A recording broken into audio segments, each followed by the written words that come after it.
Oke, baik, saya perkenalkan nama saya Dersman Bulana, NPM 20051111102, Prodi PPKN. Jadi kita masuk pada materi yaitu tentang hukum adat. Bagian pertama, perkembangan hukum adat. Bagian A, sejarah hukum adat di Indonesia. Hukum adat dikemukakan pertama kali oleh Prof. Snot Hordel, seorang ahli sastra timur dari Belanda tahun 1894. Kemudian istilah ini dipergunakan pula oleh Prof. Mr. Cornelius Kahn, seorang sarjana sastra yang juga sarjana hukum yang pula menjabat sebagai guru besar pada Universitas Leiden di Belanda. Bagian B, pengertian hukum adat dan istilah hukum adat. Hukum adat adalah suatu kompleks norma-norma yang bersumber pada perasaan keadilan rakyat yang sesuai berkembang serta meliputi peraturan-peraturan tingkah laku manusia dalam kehidupan sehari-hari dalam masyarakat, sebagian besar tidak tertulis. Senantiasa ditandai dan dihormati oleh rakyat karena mempunyai akibat. Bagian C, tujuan hukum adat. Hukum adat berfungsinya sebagai pedoman, merupakan pedoman bagi manusia dalam bertingkah laku, bertindak, berbuat di dalam masyarakat. Pedoman ini merupakan landasan bagi masyarakat agar tidak melakukan pelanggaran-pelanggaran hukum yang sifatnya akan merugikan baik terhadap diri sendiri atau juga masyarakat sekitar. Bagian D, hukum adat yang sesuai domisili serta hukum adat yang kamu pegang. Hukum adat di Nias yang salah satunya yaitu Fondrake yang ditetapkan untuk mengatur tata kehidupan masyarakat Nias dengan sanksi berupa kutuk bagi yang melanggarnya. Fondrake merupakan forum musyawarah penetapan dan pengesahan adat dan hukum. Cek bagian nomor 2. Sistem hukum adat. Bagian A, corak hukum adat. Terdapat 8 corak hukum adat yaitu tradisional, religio, magis, komunal, konkret dan visual. Terbuka dan sederhana, tidak dikodifikasikan, dapat berubah dan menyesuaikan diri, dan musyawarah dan mufakat. Bagian B, hukum adat. Hukum adat adalah hukum non statutier yang sebagian besar merupakan kebiasaan dan sebagian lagi merupakan hukum Islam. Hukum adat juga merupakan hukum yang berdasarkan keputusan-keputusan yang berisikan asas-asas hukum dan lingkungan di mana ia memutuskan perkara. Hukum adat berurat akan pada kebudayaan tradisional. C, dasar-dasar yang membentuk masyarakat hukum adat. Masyarakat hukum adat di Indonesia tersusun atas 2 faktor dominan, yakni faktor genealogis dan teritorial. Pada mulanya, faktor genealogis mempunyai dominan yang sangat kuat terhadap pembentukan suatu masyarakat hukum adat, disebabkan oleh hubungan daerah antara satu dengan yang lain. Bagian D, bentuk masyarakat adat berdasarkan 2 faktor tersebut dapat dibedakan 3 bentuk, yaitu masyarakat hukum adat yaitu 1. Masyarakat hukum adat genealogis, 2. Masyarakat hukum adat teritorial, dan ketiga masyarakat hukum adat genealogis dan teritorial. Bagian E, wilayah hukum adat. Wilayah adat merupakan ruang kehidupan, tempat dari kesatuan masyarakat yang terorganisir berdasarkan norma dan di mana penguasaan, penggunaan, dan pengelolaan dilaksanakan menurut hukum adat. Ketiga, bagian-bagian hukum adat. Bagian A, hukum adat kekeluargaan. Salah satu hukum adat yang masih kuat adalah kekeluargaan yang menganut sistem kebapaan. Dalam sistem kebapaan, istri memasuki keluarga suaminya. Anak-anak akan terkait pada keluarga ayah atau suaminya dan tidak ada hubungan lurus kepada keluarga ibu. Tujuan perkawinan menurut hukum agama Hindu adalah untuk mendapatkan keturunan dan untuk menebus dosa-dosa orang tua dengan menurunkan seorang putra. Bagian B, hukum adat perkawinan. Tujuan perkawinan dalam hukum adat bagi masyarakat adat yang bersifat kekerabatan adalah untuk mempertahankan dan meneruskan keturunan garis kebapaan atau ke ibu, bapak, untuk kebahagiaan rumah tangga, keluarga atau kekerabatan, untuk memperoleh nilai-nilai adat budaya. Bagian C, permasalahan yang terjadi pada keluarga. Keluarga dikatakan bermasalah ketika rumah tangga tidak dapat menjadi tempat berlindung bagi semua anggota keluarga. Selain itu, pola asuh orang tua di keluarga bermasalah cenderung menimbulkan aura negatif dan kurang memperhatikan kesehatan mental anak sehingga berdampak terhadap proses tumbuh kembang anak. Bagian D, hukum adat waris. Hukum waris adat adalah norma dalam hukum adat yang memuat garis-garis ketentuan tentang sistem dan asas hukum waris tentang harta warisan pewaris dan tata cara bagaimana harta warisan itu dialihkan penguasaan dan pemiliknya dari pewaris kepada ahli waris.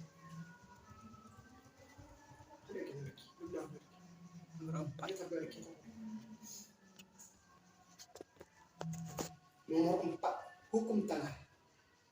Pengertian hukum tanah agraria. Menurut Soedikono Mertokusumo, hukum agraria yaitu keseluruhan kaidah hukum baik yang tertulis maupun tidak tertulis yang mengatur agraria.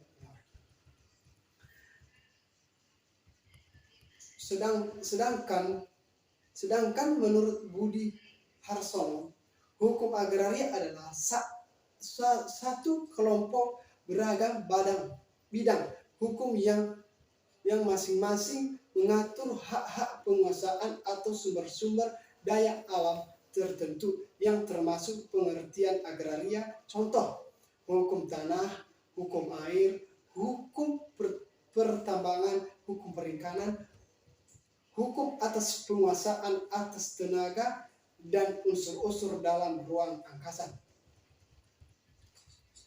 B. Asas hukum agraria. 1. Asas kebangsaan. 2. Asas tingkah yang tertinggi. Bumi, air, ruang angkasa, dan kekayaan alam yang terkandung di dalamnya dikuasai oleh negara. 3. Asas mengutamakan kepentingan nasional dan negara berdasarkan atas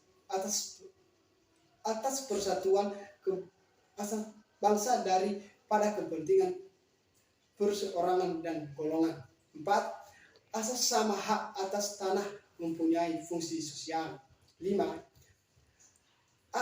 Asas hanya warga negara Indonesia yang dapat mempunyai hak milik atas tanah. 6. Atas persamaan bagi setiap warga negara Indonesia. 7.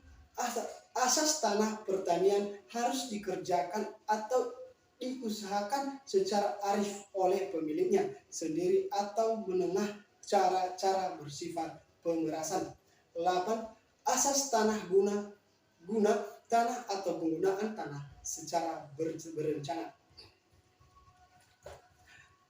C. Terwujudnya hak milik. Berdasarkan pasal 20 ayat 1 Undang-Undang Nomor 5 Tahun 1960 tentang Peraturan Dasar Pokok-pokok Agraria menerangkan bahwa hak milik adalah hak turun-menurun terkuat dan terpenuh yang dapat dipunyai oleh atas tanah dengan mengingatkan ketentuan dalam pasal 6. Bagian D. Dasar hukum pertanahan. Untuk mewujudkan hukum agraria nasional yang sesuai dengan cita-cita bangsa Indonesia, maka diubahlah Undang-Undang Nomor 5 Tahun 1960 tentang Peraturan Dasar Pokok-pokok Agraria menjadi dasar dalam mewujudkan kepastian hukum mengenai hak atas tanah bagi seluruh rakyat Indonesia. E. Pokok-pokok kebijakan pertanahan. Kebijakan di bidang pertanahan adalah suatu kebijakan publik yang dibuat pemerintah negara Republik Indonesia dalam mewujudkan kesejahteraan rakyat berlandaskan konstitusi Undang-Undang 1945 pasal 33 ayat 3 yang berbunyi air dan kekayaan alam yang terkandung di dalamnya kuasa oleh negara dan dipergunakan. Bagian F. Hak guna usaha. Dikutip dari Undang-Undang Pokok Agraria Nomor 5 Tahun 1945,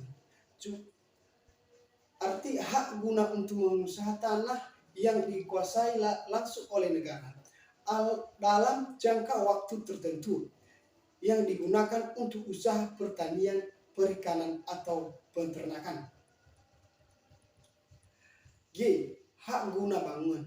Menurut pasal 35 ayat 1 UUPA, hak guna bangunan adalah hak untuk mendirikan dan mempunyai bangunan-bangunan atas tanah yang bukan miliknya sendiri selama jangka waktu paling lama 30 tahun. H. Hak pakai. Berdasarkan pasal 41 ayat 1 UUPA, hak pakai adalah hak untuk menggunakan dan memungut hasil dari tanah yang dikuasai langsung oleh negara atau tanah milik orang lain. I.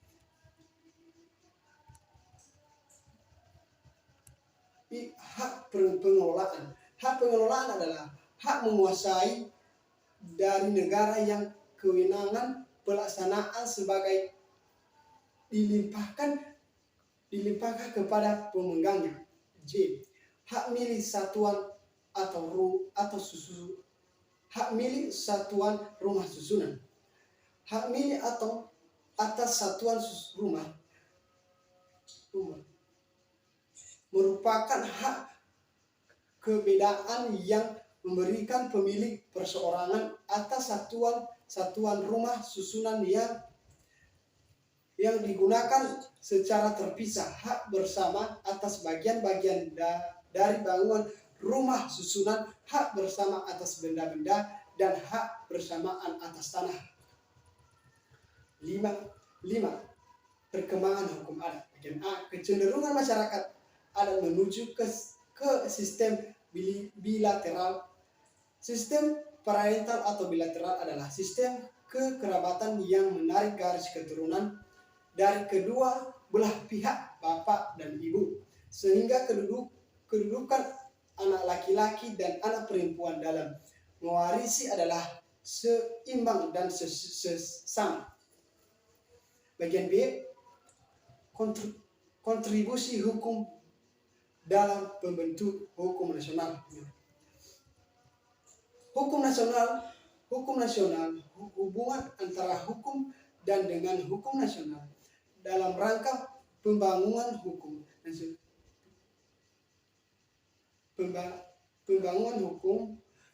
nasional adalah hubungan yang bersifat fungsional. Artinya, hukum adat sebagai sumber utama dalam mengambil bahan-bahan yang diperlukan dalam rangka pembangunan hukum nasional. Baik, sekian saja perjelasan atau pembahasan yang saya paparkan. Akhir kata saya ucapkan terima kasih.